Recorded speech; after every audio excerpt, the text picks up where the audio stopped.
Good afternoon and good morning to our West Coast listeners. Honored to be with you again. My name is Juan Thomas. Welcome to our weekly chair chat. I'm honored to serve as chair of the ABA Civil Rights and Social Justice section for this bar year.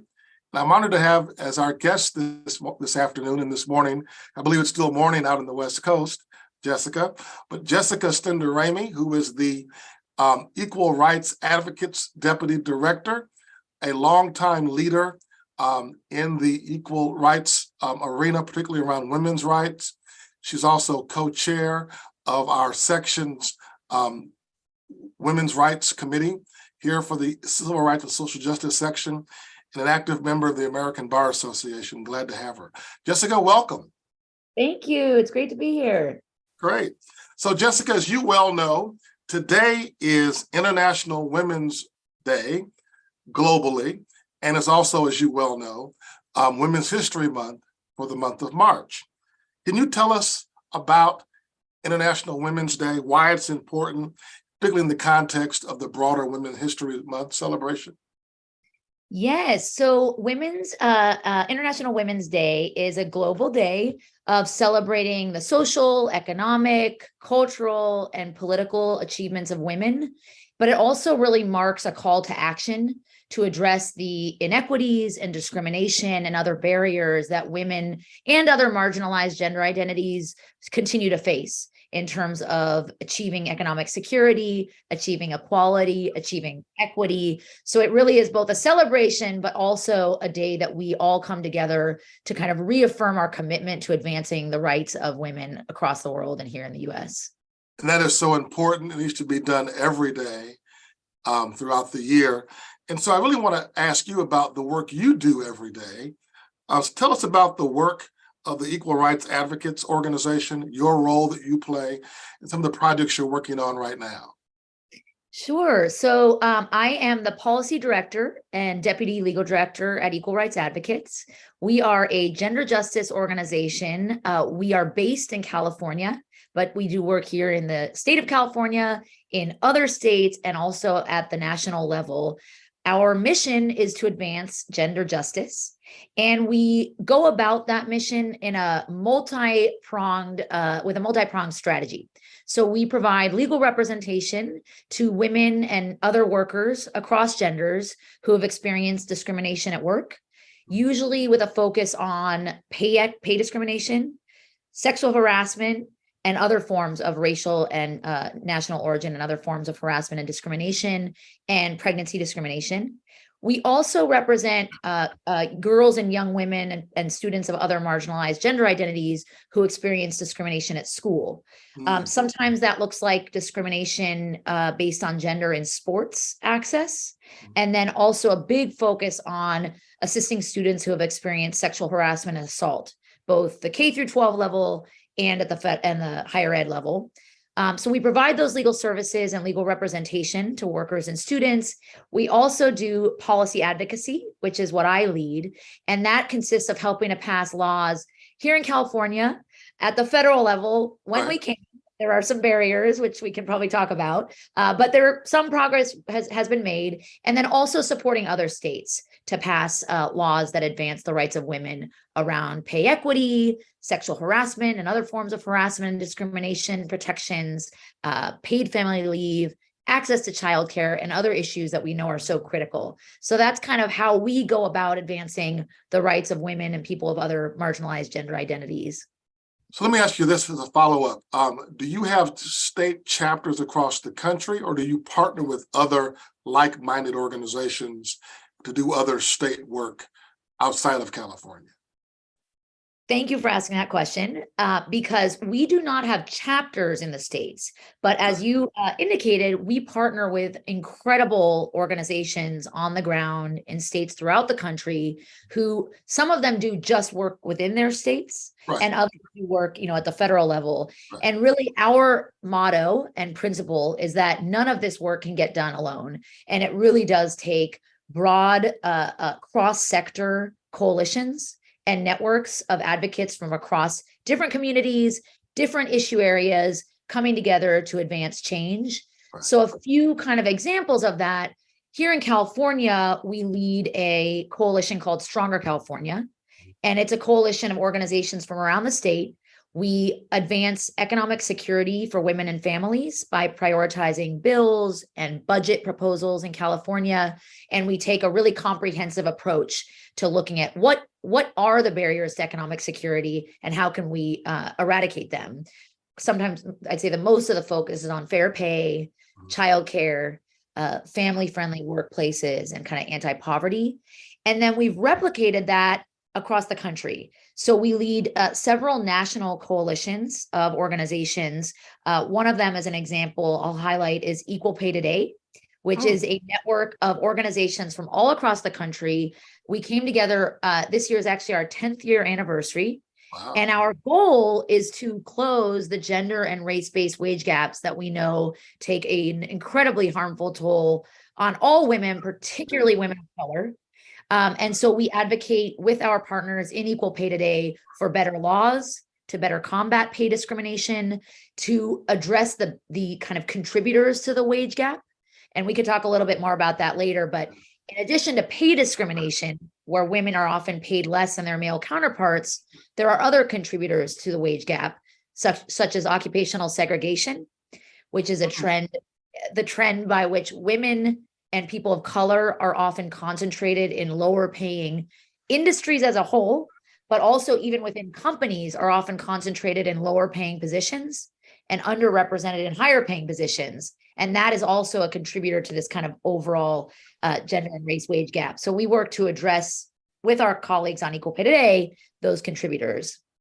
Let me kind of push that issue even further. I wrote an article for the CRSJ's newsletter, e-newsletter for our what we call our chairs column, where I really highlighted this wage gap between women and men. And in my article, I talked about how for every dollar a man makes, white women makes, I think, 78 cents, Hispanic women make 56 cents, Black women make 61 cents, and then I think Asian women have the best number at 89 cents. Could you help us understand, are these wage disparities actually for men and women on the same job? So if you and I have the same job in a company, I'm making more money than you theoretically under this concept, or is it simply where it's a different level of job? So if I'm the partner and you're the paralegal, so to speak, or is the difference really where two people have the same level of work and experience and job performance? That's a great question. And I'm really glad you asked it because there's a lot of questions about that. Mm-hmm. So the kind of overall or aggregate wage gaps, like the kind that you talked about, that all women face, but are much more stark for women of color, of course, because they experience both gender-based discrimination, but also race-based, natural origin-based discrimination. So they experience intersectional discrimination.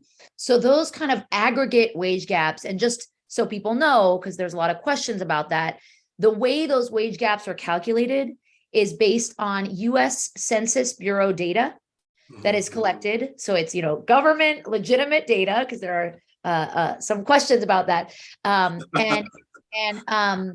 it's, as you indicate, it's aggregate. And so what that means is it really reflects a broad range of reasons why women as a whole are earning less than men as a whole, and particularly women of color as compared to their white male counterparts. So one contributor to that aggregate wage gap is what you just mentioned, kind of pay discrimination. And we know that it's a huge problem where women who are doing the same or substantially similar work to their male colleagues are often paid less for that same or substantially similar work, even though that is illegal under the Federal Equal Pay Act and under virtually all state laws. Every state has an Equal Pay Act on the books, although I'll just note Mississippi has what we refer to as an unequal pay act due to some troubling provisions in that law, which I can touch on in a moment. So even though employers are legally required to pay employees of the opposite sex equally for equal or substantially equal work, we know that often that doesn't happen. So that's one contributor to that aggregate wage gap, is pay discrimination. Okay. But there are other contributors. So we know that kind of structural and societal inequities, such as a lack of access to affordable and stable childcare, the fact that the majority of Americans do not have access to paid family leave. There is, of course, no federal law requiring paid family leave. Some states have stepped up, but not many. And of course, across the country, there is no law requiring paid family leave. Some companies provide it, but not all. And that takes a particularly harmful impact on low-wage workers who are less likely to work for companies that provide paid family leave. So that lack of access to affordable childcare, paid family leave when you have to take care of a sick family member, that problem disproportionately harms women, because women are still more often the ones that have to take time out of the workforce to provide childcare, to provide care to a sick family member, and that then reduces their overall earnings across their lifetime. Right. And then finally, there's a few other contributors to that overall wage gap that I'll just note, which is the kind of trend that employers often rely on prior salary when setting pay. Which we know there is a wage gap that exists, if you have employers basing a person's pay on what they earned in their last job, that often perpetuates past gender and race-based pay discrimination and kind of allows pay discrimination to follow women and people of color throughout their careers. Right. Now, in good news, as you probably know, there's been a really exciting trend in legislation to combat that practice and tell employers you can't ask a worker or a job applicant what their prior pay was. You have to, unless they want to bring that up in negotiations. Right. So that tries to curb that. So there are a lot of different contributors to that wage gap. The last one I just want to note is what I touched on earlier, which is occupational segregation. So we know that women, particularly women of color, make up the vast majority of minimum wage and low wage workers in this country. And that contributes to that overall lower earnings that women make. And then, as I noted, even in companies, we see that women and people of color are often concentrated in lower paying jobs. So all of these different contributors really add up to this kind of aggregate wage gap that we see. And that's why the policies that we fight for every day try to get at all of those issues, not just pay discrimination, not just childcare, not just occupational segregation, but kind of a comprehensive policy platform. So I heard a phrase today that I wanted you to kind of react to. I think you've already touched on it, but I want to see if you have any more to add to this. That there is a premium on fatherhood in wages in the workplace, but there's a penalty for motherhood in wages in the workplace. Would you agree with that? That's right. That's, I'm so glad you raised that because that's one more contributor, which unfortunately it keeps adding up. Keeps adding up, right? It is, yeah, it is very true. All of the research shows that women, mothers, have experienced what's often referred to, as you referenced, the motherhood penalty, where their wages are depressed. Are more often to be depressed when they are mothers. And the kind of contributors to that involve both explicit and implicit bias and assumptions about mothers and their ability to work. Assumptions that, let's say, that an employer may make about a woman and her the fact that she has kids might mean she can't put in those long hours and therefore shouldn't get that promotion. Or the more lucrative contract, et cetera. And the research conversely shows that fathers, it's the opposite. They actually get a premium when they are fathers. And the kind of sociological explanations that are out there really are that employers still see fathers as kind of the breadwinners whose role is to take home the money to their family. And I'll just note there's a really interesting study that we can share later with everyone, which essentially had identical resumes. The only difference was a typical male name and a typical female name. And the women were offered less. Right. And yeah, so that's just an example. So let me ask you something to follow up to that, because I see this also in the racial context. Is it safe to assume that these assumptions are not always meant to women. In fact, sometimes it's women to other women making these assumptions. Do you, because in the racial context, sometimes we find that people of color will also perpetuate discriminatory practices and attitudes towards other people of color. It's not always our white counterparts to people of color. Is that also true in the gender context? Yes, I'm not aware of specific, because I know of the research in the race Yes. discrimination context. I'm not aware of specific research in the gender context, but I would imagine that is the case. And we know that women occupy high level positions within companies sometimes in terms of hiring and pay decisions. And so, to me, it can't just be a male position of power issue.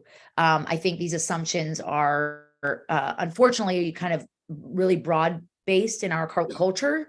And I think women themselves may have, again, it may not be explicit or conscious bias, may have the kind of unconscious or implicit biases about what a woman, and maybe in particular a caregiver, is able to provide at work. And on that note, I would like to just highlight that there is an issue that we see a lot of discrimination against workers based on their caregiver status, their family caregiver status, meaning they take care of a child or an elderly parent or a sick relative or whoever it may be, a disabled partner. And we unfortunately see that they often experience discrimination based on that caregiver status. And that's an area in which there's been some legislative reform.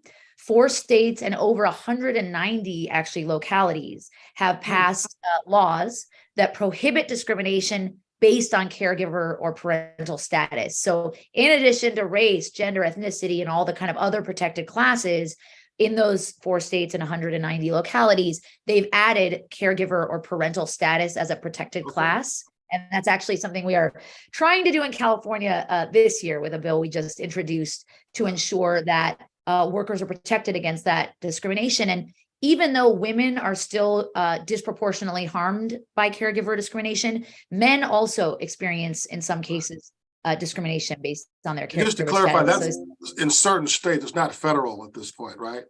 No, it's not federal. It's just so far 4 states and then a number of localities. Although Senator Booker introduced a bill at the very kind of near the end of last session, so it didn't go all the way, but it also addressed this issue of caregiver discrimination. So we're hopeful that he will reintroduce that this year, because as we all know, your rights should not depend on your zip code.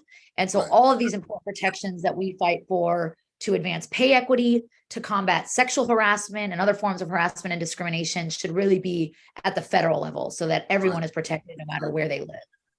And that's a good segue for me to ask you, what is the role, or what should lawyers be doing, or what can the ABA be doing? And that kind of ties to our section, Civil Rights and Social Justice section. What should we be doing to advance these issues? Are there specific bills pending that, you mentioned Senator Booker from New Jersey's legislation? Are there other pieces of legislation that we should be focused on or be crafting in the context of ABA policy to advance these issues? Yes, thank you for that question. The ABA has already advanced so many important policies that address a lot of the issues that we've talked about today that are critical for women, but also really for people across the board.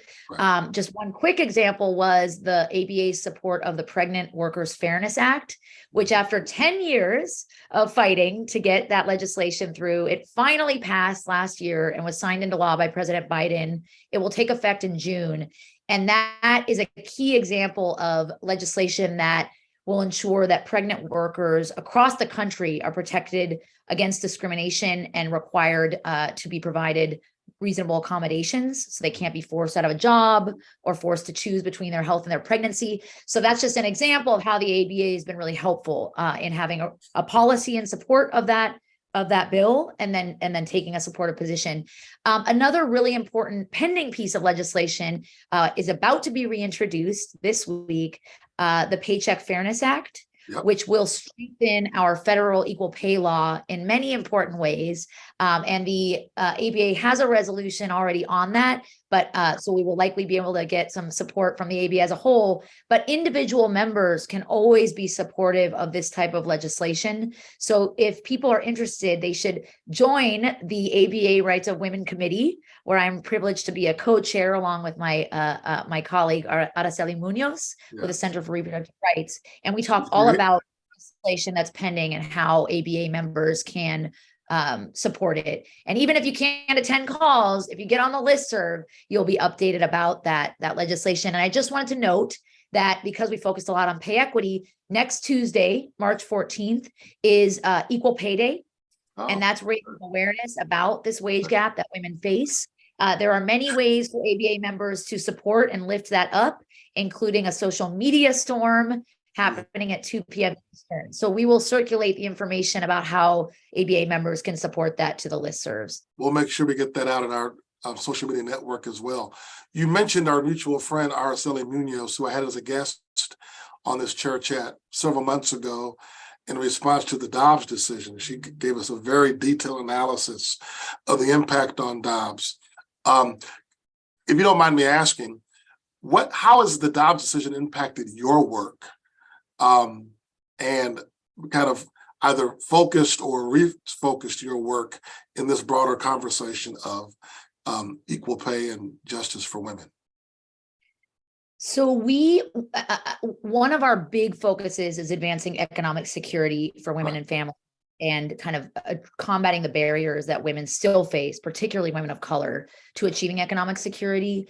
And so we have always highlighted the importance of abortion access and access to other reproductive health care. Right. But post-Dobbs, we really have kind of wanted to reaffirm, and in some cases, maybe educate people about the fact that a woman's right to have an abortion and access really any other reproductive health care is not just a kind of constitutional right that women have and people of cross genders have, but it's also closely linked to economic security. All of the research shows that when women are forced to have a child against their will, or they're not able to obtain an abortion, that it has an incredibly harmful impact on their economic security throughout their lifetime. And so not only is the Dobbs decision an abomination of kind of constitutional theory and application, but it really does have real world effects on women and their ability to maintain economic security. So we've really been trying to kind of get that information out to people so that they're aware of these kind of economic consequences that women and other birthing people are experiencing as a result of the Dobbs decision. I think you and I would agree that women's rights are human rights and human rights are women's rights, to quote, I believe, former Secretary of State Hillary Clinton. But I want to ask you, what do you want men to know about these issues? And what do you think, what is the role of men in these conversations? Because these are not issues that women should be fighting alone or by themselves. What would you say to my brethren, so to speak? Great question. First, I would say that all of the issues that impact women and people of other marginalized gender identities are issues that we need to continue to really advocate for, and we can't do it alone. So we need our male and non-binary and other gendered allies to join us in the fight for gender justice. That's one. Right. But two, I think it's really critical to recognize that advancing the rights of women and people of other marginalized gender identities doesn't just benefit those groups, because women are now more often than they ever have been before the primary or co-breadwinners in their families. So ensuring that women have access to equal pay, that they have adequate protections against sexual harassment, which often push women out of jobs or keep them from attaining other jobs, other forms of harassment and discrimination, which similarly hold women back. All of that not only affects the women and people of other genders themselves, but it really affects the families that they support. And if you just look at the economic toll of the wage gap, which costs women collectively, particularly women of color, billions of dollars in lost wages, and that compounds over a lifetime. Again, that's not just money that they themselves could be using, but those essentially stolen wages could go to basic needs that their families have: rent, childcare, diapers, food. And then, of course, prevents women and their families from putting aside money for retirement, for in case of an emergency. So the impacts of these inequities don't just impact women, but also their broader families and really the communities that they live in. Well, thank you for sharing that. I think it's important that we carry that message to our male counterparts. So thank you for giving me even more ammunition to carry back. I got you. So as we wrap up, I like to ask my guests a few questions about themselves, because I know you are more than just a lawyer. I know you're more than just a social justice advocate. So what's the last book that you read, or what book are you reading? So I knew this question was coming, and I thought about thinking about a more erudite book. But just truthfully, the book I am reading is called The Candy House, and it's by Jennifer Egan, and it is fiction and a nice, I won't say reprieve, break from the kind of more intense daily work that I do. Once in a while, I read nonfiction, but I try to keep it light to balance out the. That's good.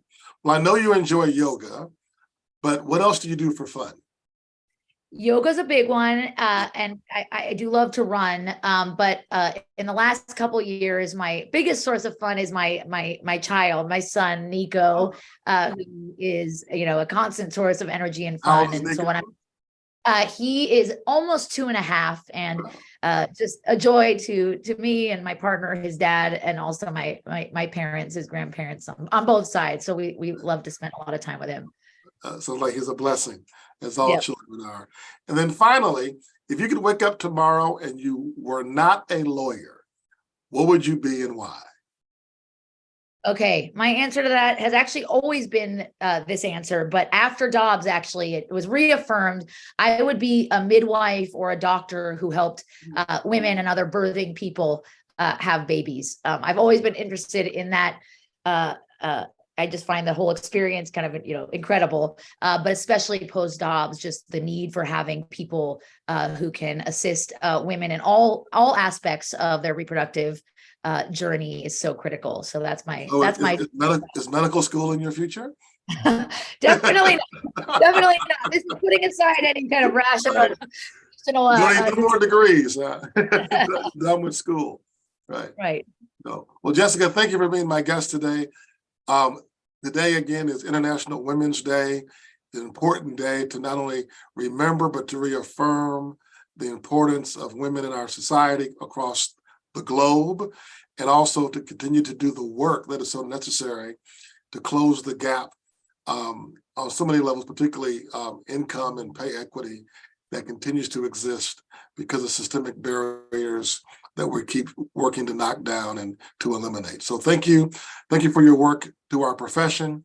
Thank you for your work in our section and our profession.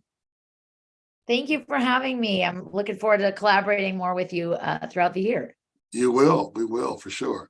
Thank you for being our guest today. Thank you for being our listening audience today. And we look forward to seeing you next week on another edition of our CRSJ Chair Chat. Have a good afternoon.